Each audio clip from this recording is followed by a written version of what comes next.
Not allowed? Scott repeated. The words were sour on his tongue. His shoulders crept up to his ears. His magic was lashing out around him. Golden was being far too protective over the new animatronics.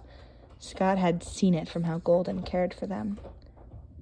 However, Scott would have never expected Golden Freddy to demand this. For William to never see the Fazbear crew, all over one mistake? Scott squeezed his hands together. He reined himself and his magic back in. Golden was overreacting. Simple as that. William was allowed to make mistakes, just like anyone else. One error in William's judgment should not cut him out from William's life work.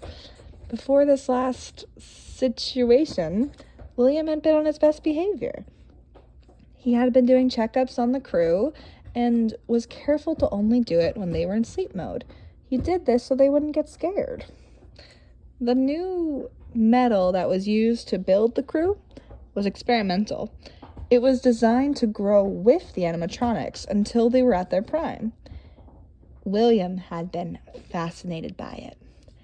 And if William was torn away from the animatronics, he would lose his grip on reality.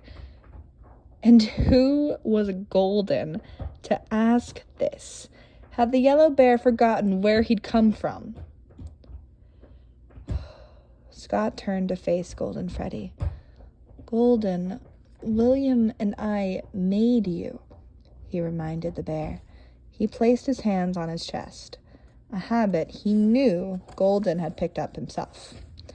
Scott's magic swirled around him, this time gently and soft.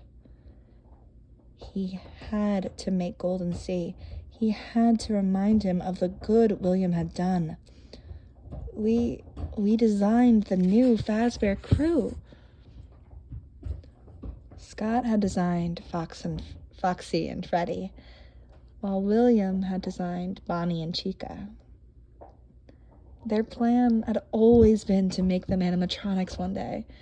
Maybe add-ons to the diner or a new location. Mary Bell had seen the sketches, and she used their designs for the Fazbear TV show. It was a great tie-in to the diner. But before all of that, there had just been the diner. It had been William's and Scott's first breakthrough into the business world, the first step towards their dream. We opened the diner together, he whispered. Scott closed his eyes, and suddenly he was back at the Fazbear Diner. He could see their sign with Spring Bonnie's and Fredbear's smiling faces. He could hear the mix of Spring Bonnie and Golden Freddy's songs with a cheering audience. Running their own business, creating their own animatronics, it had been a dream come true for those two. William and Scott had opened the diner together, and that was something good that William had done. Hello, my lovely cupcakes. Elsie Rowe here, and I hope y'all are having a fantastic day. I gotta say it real fast. I'm super excited. This weekend, the Five Nights at Freddy's movie is coming out. I am so excited. I have a FNAF shirt already picked out. It's drying right now. I'm gonna wear my hat. I'm debating which plushie to bring.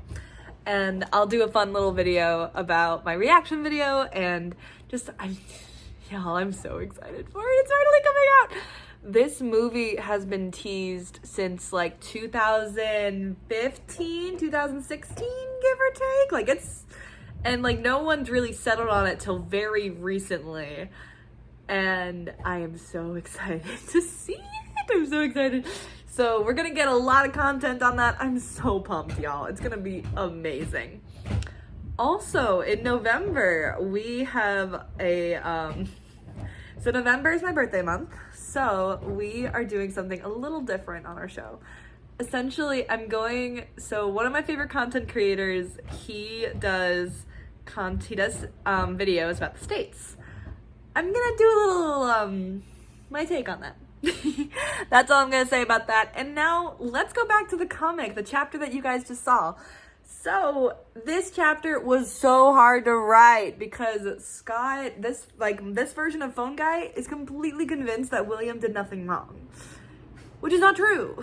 This Scott is very much to the point where he believes that William did nothing wrong and that everything that happened, the diner closing, the whole crazy situation, he believes that it was all accidents, which is not true at all. And I'm like, my dude, Scott is wearing the rosiest of rosy colored glasses in the world, and it's driving me nuts.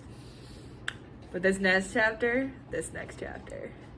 we get to see Golden's reaction to this crazy wackadoodle nonsense that Scott is spewing. Because if someone is doing something wrong, this is my very biased opinion in this regard, take accountability. Don't use rose-colored glasses. Especially in Scott's case, where he is convinced that William has done nothing wrong, where if you even just peek in the Five Nights at Freddy's lore, you'll know that William has done nothing wrong. Well, my lovely cupcakes, I hope y'all are having a fantastical day. I know I already said that, but I will see you next time on our lovely show. Bye.